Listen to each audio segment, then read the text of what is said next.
Olá pessoal, tudo bom? Mais um diário de bordo à deriva, o despertar da irrelevância. Capítulo de hoje: totalitarismo sanitário e negacionismo. Pois bem, eu acho que aí já dá uma dica sobre o que vai ser esse desabafo, né? É óbvio, sobre esse assunto para mais de chato, né? Já que deu no saco da da peste chinesa, da grande pandemia, ou mais propriamente dita fraudemia, seja lá o que for.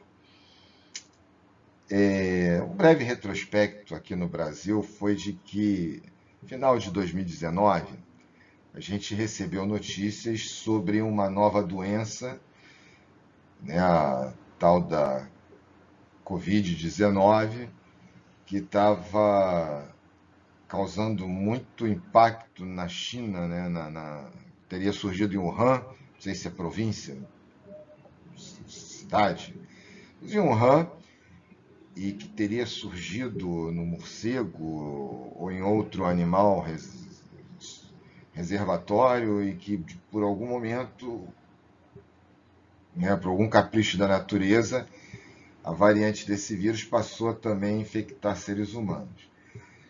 Logo de início falou que não tinha capacidade de pegar em humanos, depois pegou em humanos.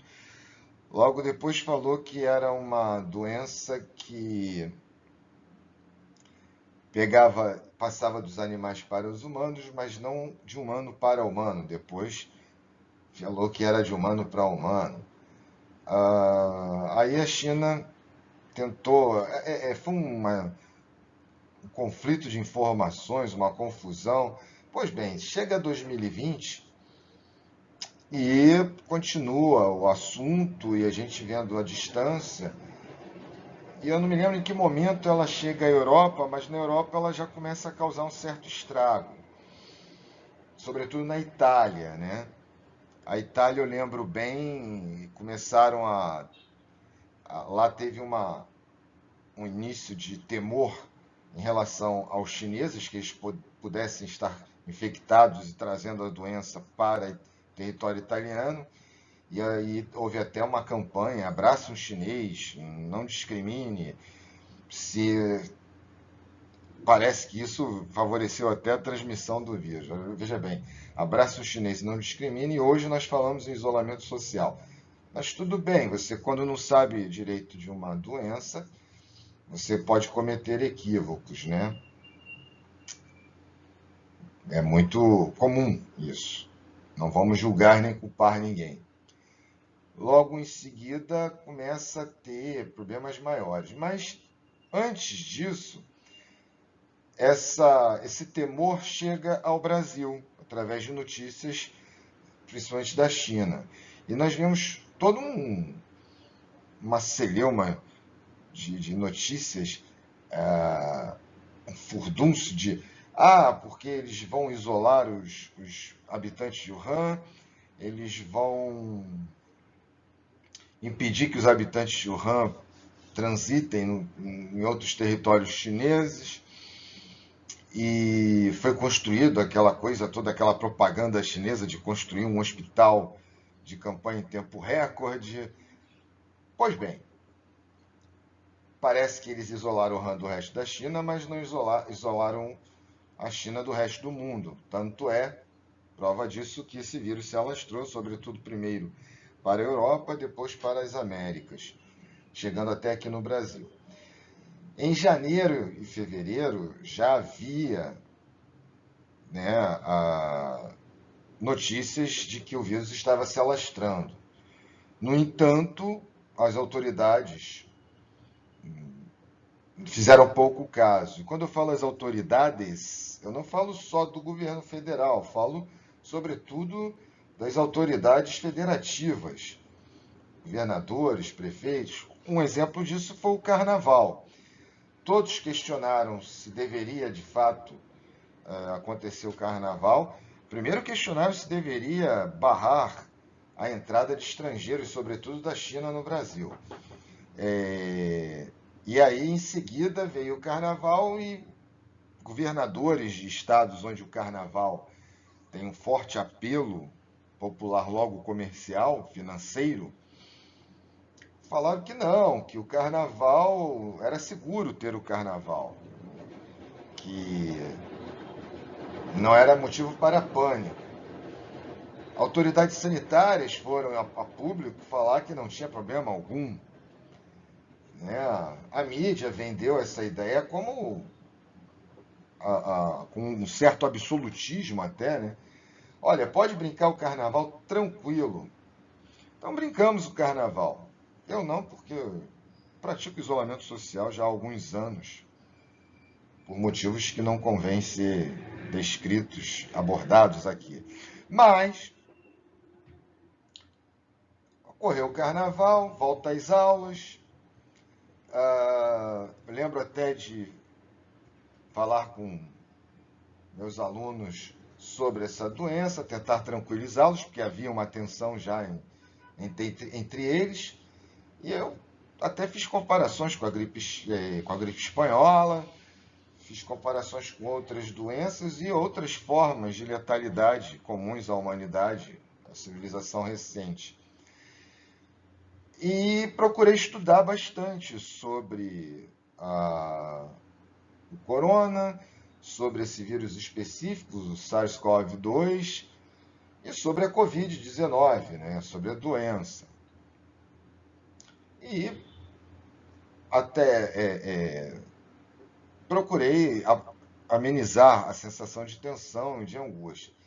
Durante o mês de fevereiro todo, de aula foi assim, até o início de março, quando as aulas foram suspensas, em meados de março, as aulas foram suspensas, porque já havia temor de que as crianças pudessem ser vulneráveis. Mas o vírus, as notícias desde o início colocaram como um vírus pouco incisivo para pessoas jovens, sobretudo crianças. Na época até eu questionei um pouco essa medida, né, de suspensão de aula. Eu falei assim, gente, vamos proteger, que na época já sabia que pessoas mais velhas ou com comorbidades, pessoas que eram portadoras de alguma comorbidade, como diabetes, hipertensão e cardiopatias, eram mais vulneráveis. O que a gente sabe da boa prática epidemiológica é o seguinte: proteger os mais vulneráveis, isolar os já doentes e deixar a população sadia, né, mais sadia por ser, mantê-las sadia. E quando houve a suspensão das aulas, eu fiquei. Aquilo não, eu não compreendi muito bem qual era exatamente, mas assim, como é uma doença nova, falei, por prudência, por segurança, tudo bem, então vamos suspender e a gente vê como é que esse vírus se comporta. Pois bem, não demorou muito, veio o lockdown, né? A quarentena, né? O lockdown sanitário, ou seja, a quarentena. Isso me pareceu muito estranho, porque se você analisar o histórico epidemiológico, você vê que nunca foi uma prática utilizada de fechamento radical, inclusive de pessoas saudáveis. Não é? Achei, fez sentido para mim a higiene pessoal, sobretudo das mãos. A gente sabe que doenças respiratórias, mais do que o contato direto pelo ar, que é a dispersão viral na atmosfera, diminui muito a incidência de contágio pelo ar, né, sobretudo em espaços abertos, ventilados. Né, em espaços fechados você procura manter o máximo de ventilação possível para diminuir, faz tipo uma câmara de fluxo, né? Quem trabalha com ciência vai entender o que eu estou falando, da câmara de fluxo. Quem não trabalha, pesquisa aí no DuckDuckGo. Não pesquisem no Google. Comecem a usar o DuckDuckGo, porque o Google sabe que o Google está muito estranho, né? Mas assim, então ambientes ventilados, sobretudo ao ar livre, você tem baixa incidência de transmissão, diminui muito a probabilidade. Não inibe completamente, não há risco zero. Em, em estudo da avaliação de risco, nunca é zero o risco. O que você faz é minimizar, é tentar fazer com que o risco seja o menor possível. Então, a maior incidência de transmissão se dá pelo toque, né? Pela você mete, passa a mão nas suas vias, contamina as suas mãos, sobretudo quando há secreção, né? Espirro, tosse, e assim vai. E você toca nas superfícies que serão tocadas. E aí você faz uma transferência viral, de carga viral, e essas superfícies são tocadas por outras pessoas que aí depois, ao tocar em suas vias, podem se contaminar.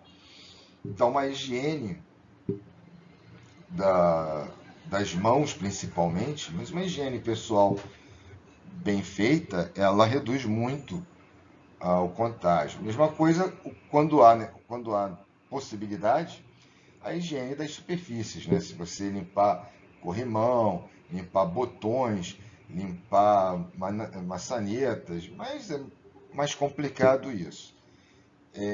As mãos fica mais fácil, depende de cada um.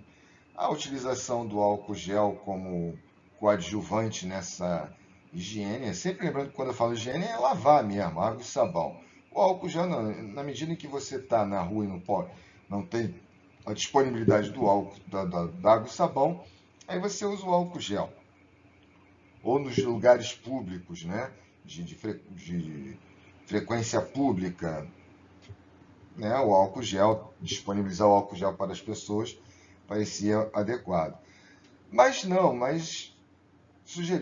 a China sugeriu um isolamento radical, né, o lockdown, e todo mundo atendeu.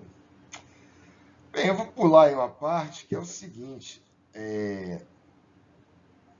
logo, não demorou muito, em alguns meses, a gente viu o número de doentes crescer e, infelizmente, de óbitos também. Se bem que, se você olhar a estatística,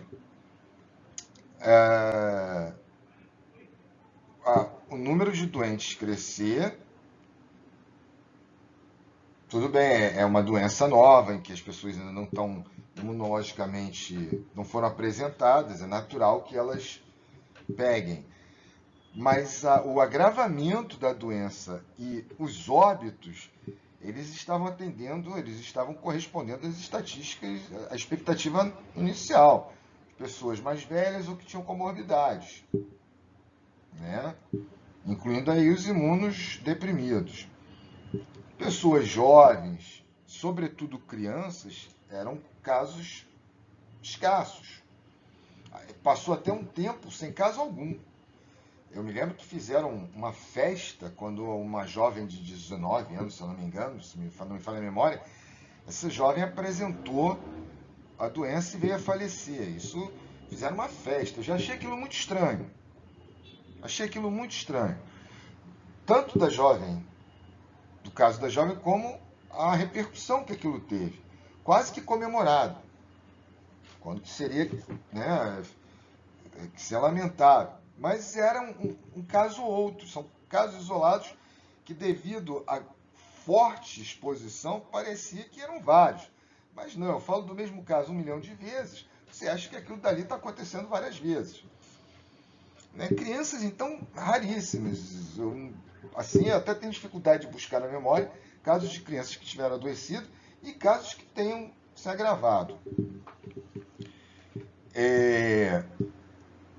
E aí, por exemplo, em Nova York, o governador veio a público, muito constrangido, falar o seguinte: gente, está morrendo mais gente em isolamento, fazendo lockdown, idosos em casas de repouso, por exemplo, entre outros, do que as pessoas que estão vivendo livremente. Ninguém levou aquilo a sério. Não, precisamos cada vez radicalizar. E aí começou aquela narrativa de que quem não está obedecendo o isolamento, o knockdown, é um assassino, porque ele está fazendo com que o vírus circule. Achei aquilo tudo muito estranho, mas tudo bem. Aí veio depois a exigência da máscara. A máscara protege contra a transmissão. Tudo isso muito questionável. O uso de máscara ele realmente reduz o lançamento, né, do spray de secreção das vias aéreas. Isso daí, de fato, você reduz a circulação viral no ambiente. Mas as pessoas adotaram a máscara como uma proteção efetiva, um escudo contra o vírus. E ela não é. Ela não é. A gente tem que lembrar que profissionais de saúde, eles normalmente usam máscaras porque eles lidam com pessoas vulneráveis, por vários motivos, e que eles não podem correr o risco deles transmitirem a essas pessoas patógenos, que para nós não faria muita... são inofensivos por questões imunológicas e de flora normal, mas para essas pessoas vulneráveis isso é um desastre, pode ser um desastre. Então, os profissionais de saúde normalmente usam as máscaras para protegerem quem eles atendem. Não muito para se proteger, porque se você olhar, por exemplo, você vai num laboratório de segurança biológica, você vai ver que o nível de proteção é outro, porque aí o cara está se protegendo. Tá? Mas a máscara, tudo bem, se ela tem esse nível de diminuição do lançamento do spray, das partículas de secreção, e isso diminui a capacidade vetorial do vírus, pô, beleza, mas o uso ininterrupto e onipresente, aí eu já achei um exagero, e mais do que isso, eu achei ruim. Por quê? Reduz a ventilação, mas as pessoas se adaptam. Se fosse assim, o camarada não vivia em altas altitudes, porque lá a pressão atmosférica é baixa, então você tem uma queda na eficiência da captação do oxigênio, da oxigenação das suas células. E a pessoa se adapta a isso. Então ela se adaptaria à redução da ventilação causada pela máscara. Mas o que mais me deixou cabreiro, mais me deixou apreensivo, é que você acabava deixando aquela máscara úmida com as suas secreções, e você botava, tirava e tal, manuseava, ia à rua, passava horas na rua com a máscara, pondo e tirando, você tirava para beber, tirava para comer alguma coisa, colocava, ou seja, a mão contaminada, você contaminava a máscara suada ou úmida com secreções, ia passar a virar um meio de cultura, não só do Covid, tá? Um meio de cultura geral. E até que ponto isso poderia ser um risco à saúde? Aí esse meio de cultura ficaria em contato direto com as suas vias aéreas. Uma porta de entrada para patógenos que ali crescessem, que ali proliferassem. Isso me causou um certo desconforto naquilo que se refere ao uso da maneira como se tem feito com a máscara. E aí eu comecei a questionar esse uso de máscara. Eu disse, gente, vamos botar a máscara quando a gente estiver em lugares fechados de pouca ventilação. Vamos botar a máscara quando a gente tiver contato com pessoas vulneráveis, como assim fazem os profissionais de saúde. Mas em lugares ventilados, ou mesmo lugares fechados, mas que haja ventilação ou que haja um espaço adequado, vamos evitar, porque, como eu falei, até que ponto, né, essa proteção não passa a ser algo perigoso? Mas não. Concomitante a isso, nós vimos que determinados grupos financeiros começaram a lucrar muito com o comércio de máscaras, sobretudo a China, a origem de tudo. Aí vem também comércio de ventiladores e aparelhos de respiração, de oxigenação, né, para entubar doentes graves.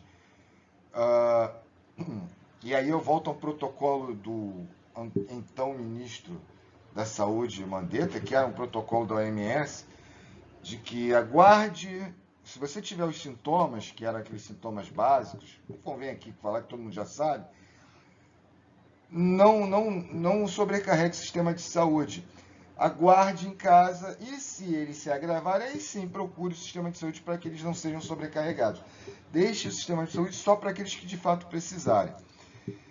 Bem, o que a gente está vendo ali era que, olha, gente, se você tiver doença, espera estar quase morrendo para ir para o hospital. No hospital, os recursos eram o quê? Entubar o camarada. Primeiro botar na ventilação artificial, depois entubar de fato, que há uma pequena diferença aí. E a gente viu o número de óbitos crescer. Nesse pedaço de tempo, e os que vendiam respiradores faturando cada vez mais, fora a farra de desvios e corrupção. Nesse pedaço aí, você teve aí uma briga política de que o governo central, o governo federal aqui no Brasil, ele ficou impossibilitado de determinar estratégias nos estados. Isso cabia apenas a governadores e prefeitos. Por quê? Não sei direito. Suspeito porque o governo federal, com base em informações técnicas, descobriu que alguns medicamentos, sobretudo a hidroxicloroquina, que é um medicamento antimalárico, também usado por pessoas que têm algumas doenças autoimunes, ele poderia tratar precocemente a doença, ou seja, ele impediria que a doença se agravasse, né, em vários casos observados em estudos clínicos. Isso daí fez com que houvesse uma grande resistência de parte da comunidade científica, porque uma outra parte atendeu a esses dados, né? Ficou atenta a esses dados. Mas uma parte não, uma parte continuou insistindo naquilo que não estava dando certo. Estava vendo o número de doentes crescer, o número de agravamentos crescer e, infelizmente, lamentavelmente, o número de mortes também crescer. Aí veio a briga política. Pô, se o cara fala que tem medicamento, mas não é um medicamento para essa doença. Isso daí quem é médico, quem trabalha na área sabe que às vezes o medicamento para uma doença acaba também servindo para outra. Algumas foram feitas através disso. Pesquisava-se um fármaco para um objetivo e descobriu que ele era melhor utilizado em outro, né? Mas tudo bem. Passaram então a demonizar, falar que aquele medicamento era extremamente perigoso e poderia causar arritmias cardíacas, etc e tal. Bem, eu vou dar um relato meu. Eu conheci pessoas que tiveram que fazer trabalhos de campo na região norte, sobretudo amazônica, e algumas delas, por conta própria, não, vou tomar um antimalárico, vou confessar que eu não lembro se era hidroxicloroquina, tá? Que isso é início dos anos 90. Não, eu tomei um antimalárico para ir para lá, porque pô, lá malária é que nem sei lá, dengue aqui no Rio é malária lá nessa região. Então eu vou tomando desde já o antimalárico para quando chegar lá, se eu pegar a malária, eu estar já forte em relação à doença.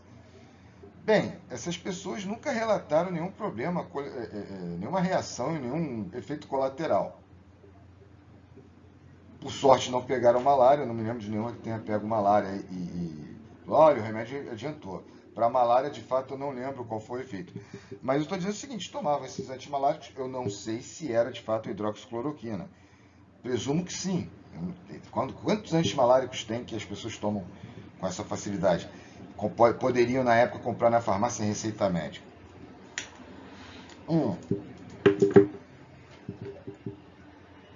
Aí, de repente, esse medicamento passou a ser perigosíssimo. Aí eu comecei a desconfiar. Bem, tem gente ganhando dinheiro com as narrativas empregadas e que não tem demonstrado eficiência, dado o número de crescente de contaminados e de agravamentos da doença e, inclusive, como eu já disse, dos lamentáveis óbitos. Um medicamento que há 70 anos é utilizado, com baixíssimo toxicidade, tem demonstrado sucesso em dados clínicos, passou a ser demonizado e passou a ser ridicularizado. Alguns especialistas diziam o seguinte: não, olha só, como a doença ela pode não se agravar e curar tranquilamente, na maioria dos casos, mais de 90% dos casos, na época dizia-se assim, o fato de você ter tomado isso e não ter tido o agravamento da doença, ou nem mesmo sintomas, não foi por causa do medicamento, foi uma coisa estatística normal. Ao mesmo tempo que se falava isso, dizia que essa doença era terrível, mortal, e se instaurou e se incentivou o pânico, a histeria. Aí uma certa dissonância cognitiva. Você acredita que a doença é perigosíssima, extremamente letal, mas quem tomou o remédio se curou, não morreu ou não chegou nem em estado grave, porque a doença não leva a isso mesmo. A maioria dos casos ela não é grave. Afinal de contas, ela é, porque para se ter medo, matar toda a doença, gripe mata, dengue mata, né? Ué, o medo vem da taxa de letalidade, ou seja, das pessoas que pegam, quais que sobrevivem e quais que não. Se o remédio ele era um placebo, ele era quase uma homeopatia mística, porque a doença tinha baixo índice de letalidade, por que então investir em tanto medo e histeria? Por que investir no pânico? Fica aí a incoerência. Ah, mas e as pessoas que morreram? Gente, vamos parar com essa forçação de barra e com essa apelação sentimentaloide. Morre-se de câncer, morre-se de gripe, morre-se de dengue. E eu não vejo essa forçação de barra argumentativa.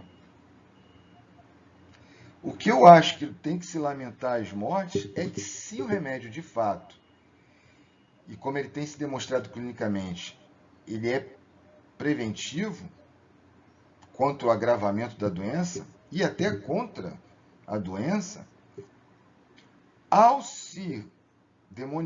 demonizá-lo, ao ridicularizá-lo, até impedir, porque ele sumiu das farmácias, até impedir o seu uso, isso sim que deveria, se é para forçar a barra de sentimentalismo, você tem que falar, poxa, e as pessoas que tiveram perdas de entes queridos, privados desse tratamento? E se esse tratamento desse certo? Muitos desses não teriam morrido. Hoje tem alguns estudos, por exemplo, a Unimed Belém mostrou que reduziu muito o nível de internação com a distribuição de kits do protocolo Prevent Senior, que ficou conhecido o do Dr. Zalenco, né? Que era a hidroxicloroquina, a azitromicina, zinco, vitamina D, etc. e tal. Mesmo assim, com todos os dados clínicos, continuam os especialistas, parte dos especialistas, porque sempre tem um contraponto, parte dos especialistas falando que não. Ah, mas a ciência, você é negacionista. Gente, olha só. Se a gente lembrar lá na época do darwinismo, quando Darwin propôs a teoria dele, ele foi massacrado. O senso comum científico massacrou Darwin. E foi ridicularizado. Tem charges de uma macaca se transformando numa senhora para ridicularizar a teoria do Darwin. A teoria do Darwin, ela é perfeita? Não. Não. Ela não é. Nunca foi. Tanto é que ela foi aí mesclada com a genética. E hoje nós temos o neodarwinismo, a teoria sintética da evolução, Mas, se a gente ficasse só no que o senso comum estabelecido de determinados grupos de especialistas, se acreditar só nisso, a gente até hoje seria criacionista, ignoraria Darwin. Mais do que Darwin, ignoraríamos várias outras teorias. Várias outras. Tá? Seríamos, por exemplo, até hoje, terraplanistas. Questionar a Terra plana naquela época provavelmente era até heresia. Geocentristas. Questionar o geocentrismo naquela época não dava. O que aconteceu com Galileu? Foi até condenado não, porque ele voltou atrás, mas teve que voltar atrás do que acreditava em nome do senso comum de um grupo de especialistas. Então, a gente tem que tomar muito cuidado quando a gente toma partido de A ou de B e não abre a mente para os fatos. Os fatos são: estudos clínicos têm demonstrado. Ah, mas não tem o duplo cego randomizado e tal. Gente, várias das terapias que nós adotamos hoje para diversas doenças não foram submetidas ao duplo cego randomizado, que é demorado e caro. Bastou o experimento clínico. Poxa, então fica complicado da gente discutir, da gente ter um debate honesto dentro dessa perspectiva. E ainda, usando essa mesma lógica, veio agora a redenção das vacinas. Eu sou anti-vacina? Claro que não. Meus filhos são todos vacinados. Eu fui vacinado. Eu sou pró-vacina. Que elas não têm risco, todas elas têm. Só que as que estão hoje aí em voga, a maioria delas, se não todas, elas foram testadas ao longo do tempo. E tivemos a sorte de tomá-las depois de anos e anos sendo testadas, para ver a reação que isso ia dar a médio e longo prazo em loco, no campo, nas pessoas. Ah, mas hoje a tecnologia está tão avançada que isso daí se reduz a semanas, a meses. O desenvolvimento farmacológico realmente é muito mais acelerado do que há 100 anos atrás, há 50 anos atrás. Mas os seres humanos pouco evoluíram nesse sentido, nesse período de tempo. Então, a reação nos seres humanos, essa a gente tem que aguardar o tempo que se aguardava 100 anos atrás, porque o ser humano é o mesmo. Ah, mas hoje tem modelos matemáticos que são totalmente dedutivos. Eles não são intuitivos. Eles não são baseados em evidências, são baseados em deduções lógicas. Você pega um número de dados, o maior número de dados que você puder, e aí já corre o risco de você não colocar todos os dados disponíveis. E aí você faz um cruzamento matemático. A gente viu que para clima, isso daí não está muito ajustado. Né? A narrativa climática de aquecimento global, etc. e tal, que gerava um quadro catastrófico para agora, não se configurou. Né? É só dar uma pesquisada aí no DuckDuckGo, não no Google, tá? O Google não é confiável. No DuckDuckGo você vai pesquisar aí o escândalo do clima, o Climate Gate. Climate Gate expõe que essas simulações matemáticas elas são falhas. Então, ainda com o clima a gente pode, não deu aquele desastre, então tchau. Mas e com os seres humanos? Não, mas a eficácia, eu estou muito pouco preocupado com a eficácia. Por exemplo, a vacina da gripe, ela tem uma eficácia muito baixa. Mas parece que ela foi testada a um tempo adequado. O que não me convence de tomar, nunca tomei. Tá? Mas eu não estou muito preocupado com a eficácia. Eu estou preocupado com a segurança, tá, das vacinas. Aí é o que eu estava questionando inicialmente, volto agora ao raciocínio, a dissonância lógica. O uso do tratamento precoce, seja com hidroxicloroquina, seja com ivermectina, que é um antiparasitário, usado preventivamente até em crianças, ele foi demonizado porque não tinha dados, mais ou menos, porque dados clínicos sugerem, não é sugeriram, sugerem que ele que ele seja eficaz, mas o risco era grande, ou seja, não havia segurança, uma margem de segurança adequada. E a vacina tem? Essa vacina, não a vacina, vacina em geral. Essa vacina, vamos ser honestos, ela tem? Se é para usar a lógica anti-tratamento precoce, temos que usar essa lógica agora. Afinal, intelectualmente, cognitivamente, vento que sopra lá, sopra cá. Mas se compararmos mesmo, essa lógica não é muito usada, creio eu, porque se compararmos o medicamento usado há 70 anos, sem maiores problemas, e comparar uma vacina desenvolvida em meses, aí realmente vai bugar, né? Vai dar ruim. Então, tudo isso fica muito esquisito, essa discussão acerca dessa pandemia. Continuamos insistindo em métodos que não têm apresentado dados satisfatórios. Continuamos, então, insistindo no erro. Ah, mas é porque nem todos atenderam ao lockdown. Gente, em alguns lugares, o lockdown foi estabelecido, foi obedecido na sua maioria, e os dados não foram satisfatórios. Pelo contrário, lugares que flexibilizaram mais tiveram menos. Você pega a Índia teve uma flexibilização maior, porque é até impossível de tu manter 1 bilhão de habitantes, sei lá quantos que tem na Índia, trancados. Agora, a Índia, ela assumiu em algum momento tratamento precoce, ela teve um sucesso razoável.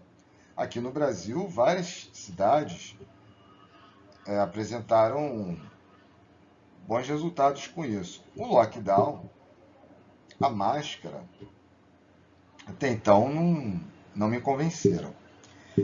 A vacina, tomara eu que no futuro próximo, o mais próximo possível, ela demonstre segurança adequada, independente da eficácia.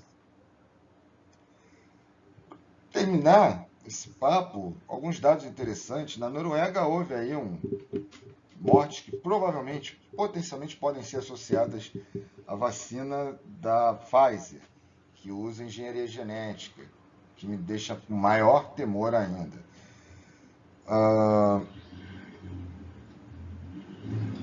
Já em lugares onde o tratamento precoce foi adotado, a gente tem visto menor redução de internações e por redução de agravamentos e de óbitos, logo de óbitos. Então, quem é negacionista? De um lado, não se pode contrapor, não se pode questionar, não se pode argumentar. Você tem que atender a um totalitarismo sanitário. E aí, se você olhar, isso atende a quem? Isso favorece a quem? De um outro lado, nega-se dados evidentes, cuja metodologia, tudo bem, não é a melhor possível, mas é o que nós temos e que poderia estar salvando vidas. Está tudo muito estranho. Está tudo muito esquisito. Eu não vou entrar em nenhuma teoria da conspiração, porque o meu questionamento é para apelar para o bom senso e para a coerência. Tá? Proibição da vacina, não. É bom mesmo que ela seja aplicada o mais rápido possível para que façam logo os testes. Pessoas que voluntariamente queiram tomar essa vacina, ciente dos riscos, tá? porque isso é honesto, isso teria sem enganá-las. Olha, nós não sabemos, ela é experimental, os testes foram esses, e você agora vai passar por essa fase que a gente tem que testar nas pessoas. Você quer se voluntariar para isso? E aí as pessoas assinariam um termo, não, eu estou ciente dos riscos e quero, né, dotado das minhas faculdades mentais sãs, quero participar desse ato heróico em prol da humanidade. Beleza, vamos lá testar. Mas a nível de teste, de experimento e com voluntários. Mas o que a gente vê não é isso. Ah, mas os governos não vão obrigar. Mais ou menos. Mas estão criando uma série de medidas que praticamente obrigam. E se não criam, eles estão sendo negligentes com iniciativas privadas que obrigam. Algumas empresas já estão ventilando a obrigatoriedade de seus funcionários a tomarem essa vacina. E governos nenhuns que dizem proteger a população, dizem proteger o trabalhador, nesse momento não estão nem aí. Fazem vista grossa. Algumas medidas restritivas de quem não tomar a vacina estão sendo ventiladas até nos trâmites governamentais. Não, passaporte só se tiver a vacina. Isso é uma forma de obrigar. Ou seja, não é o camarada estar ciente de que ele é uma cobaia, de que ele é um herói participante de um teste, e ciente dos riscos disso, e ele voluntariamente fazer isso. Não, estão querendo obrigar. Há previsão de até para crianças, onde a doença em momento algum se mostrou com alta gravidade. Agora, quem é que ganha com isso? Aí os especialistas, então, são burros? Não, não são. Alguns são mal informados mesmo, porque existe o camarada que é o especialista, né? Ele se especializa tanto que ele acaba sabendo muito de quase nada. E esse camarada ele é suscetível a erros grotescos. E existem os mal intencionados, aqueles que são egoístas e maliciosos. Eles sabem que determinados campos de pesquisa não têm investimento. Então eles se dedicam, focam e defendem com a alma determinadas narrativas, porque essas sim são alvo de altíssimos investimentos. E não se faz ciência sem muita grana. Não se faz ciência com pouca grana, não. Se faz ciência se não tiver muita grana. E isso quem é da área de ciência sabe muito bem o que eu estou falando. Então a gente tem que tomar muito cuidado quando falar, mas os especialistas. Lembra que a ciência é feita da dissonância, da contra-argumentação, do questionamento. Porque aquilo que a gente acredita hoje, vai ter sempre alguém ou um grupo que vai contestar. Às vezes não vai dar em nada, mas quando dá em alguma coisa, aquela teoria ela é derrubada para uma nova. Foi assim criacionismo e evolucionismo. Foi assim o geocentrismo para o heliocentrismo. E assim, diversas. Basta ver coisas cotidianas. Em algum momento falou que o ovo era um veneno, aumentava colesterol. Depois falou que o ovo não era esse vilão todo.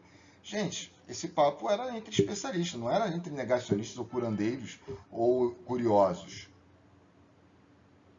Essas contestações, essas derrubadas de paradigmas, se dá entre os especialistas. Agora, para isso, o cara tem que ter o direito ao contraponto, ele tem que ter direito ao questionamento. O que o totalitarismo sanitário hoje faz é impedir, é calar quem ousa questionar. Calar, ou pior, ridicularizar. Não é? E aí o leigo ouve isso tudo, ou desatento, leigo não, desatento, e pensa assim, como pode? Aí chama o negacionista justamente aquele que quer abrir a mente. É isso que eu tinha para desabafar hoje. Em breve eu volto para falar de mais coisas específicas. Mas é sobre isso. Então reflita um pouco sobre isso. Reflita o que está fazendo, os resultados que tem gerado, e aquilo que está sendo impedido, e os resultados, quando elas podem ser feitas, nos raros momentos que elas estão sendo feitas, os resultados gerados por elas. Reflita o nível de argumentação, reflita a lógica que consiste nessa argumentação e tire suas próprias conclusões.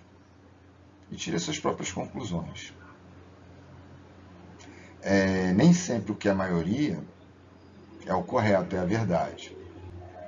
Até porque os equívocos, depois de um tempo, eles se disseminam entre a maioria. Até ter alguém que tem uma sacada, coragem e questione aquilo. Não se muda na hora, sofre muito, mas acaba derrubando um paradigma para a construção de outro. Pensa só um pouco na história da ciência. Tá? E lembra, não é ser contra a vacina, é ter prudência naquilo que é parcimônia, naquilo que se refere a riscos, a segurança. Eficácia a gente vê depois. Vai testando uma, vai testando outra, mas pessoas voluntárias e cientes dos riscos. E não obrigar ou fazer vista grossa para a obrigatoriedade orgânica que está ocorrendo agora. Tá? Isso é uma irresponsabilidade, inconsequência, e isso pode nos causar problemas futuros gravíssimos, e alguns deles até irreparáveis. E vamos deixar o sentimentalismo. Eu sei que quem perdeu algum ente querido é difícil você abrir a mente, porque a dor, ela cega, é natural, mas pensa bem na lógica da coisa. Tá? Bem, por aqui, e até o nosso próximo encontro, nosso próximo diário de bordo da deriva, ok? Aquele abraço, então, a todos. Bem, esse vídeo